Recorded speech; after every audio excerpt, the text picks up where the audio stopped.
Hello नमस्कार. तर मी सोनाली. कशा आहात? मस्त मजेत ना? तर आजच्या मिनी ब्लॉगमध्ये तुम्हा सर्वांचं स्वागत आहे.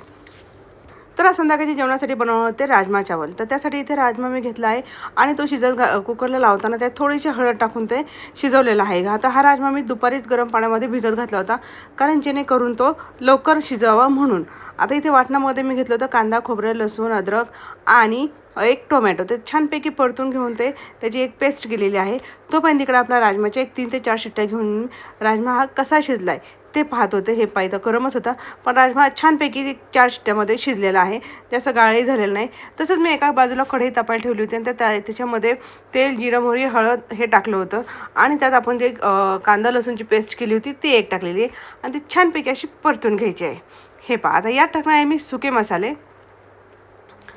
आता सुके मसाले जे आपल्या घरात अवेलेबल आहेत ते टाकले तरी चालेल, किंवा तुम्ही स्पेशल राजमाचा जर मसाला मिळत असेल तर तो टाकलाही तरी चालेल. तर यात मी टाकले आहे बारीक चिरलेली कोथिंबीर आणि छानपैकी परतून घेतल्यानंतर जो आपण राजमा शिजून घेतलेला आहे तो त्यात ॲड केलेला आहे.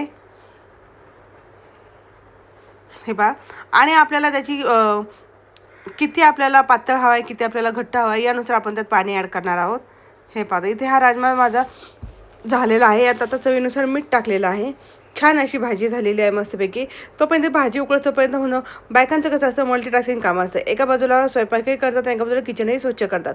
तर माझी दुपारपासूनची जी भांडी राहिली होती जी स्वयंपाकाची होती आणि मुलांचे शाळेतले टिफिन वगैरे होते, तर भाजी शिजतोपर्यंत मी ते सगळं भांडी वगैरे किचन हे क्लीन करून घेतलं.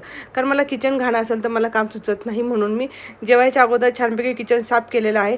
जेवल्यानंतरही करते, पण तोपर्यंत मग जेवल्यानंतर खूप भांडी होतात म्हणून मी अगोदरच एवढी भांडी घासून घेतलेलं आहे. कारण तिघांचे 3 डबे आणि जी आपण स्वयंपाकासाठी वापरलेली भांडी असतात ती सगळी पूर्णपणे छानपैकी अशी घासून घेतलेली आहेत.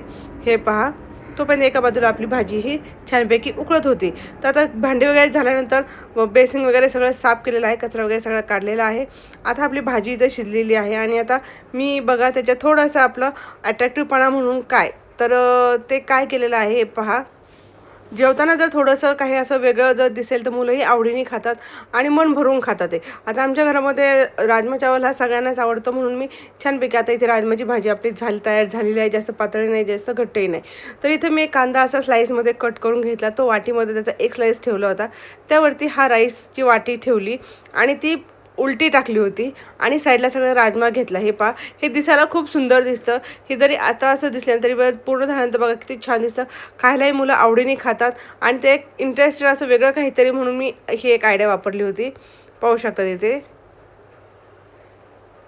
हे बघा किती सुंदर दिसतंय. हे असं दोघांनाही ताटं करून दिली मी, दोघांनाही आवडीने खाल्ला. कसा झाला राजमा? आवडली तर रेसिपी नक्की करून बघा.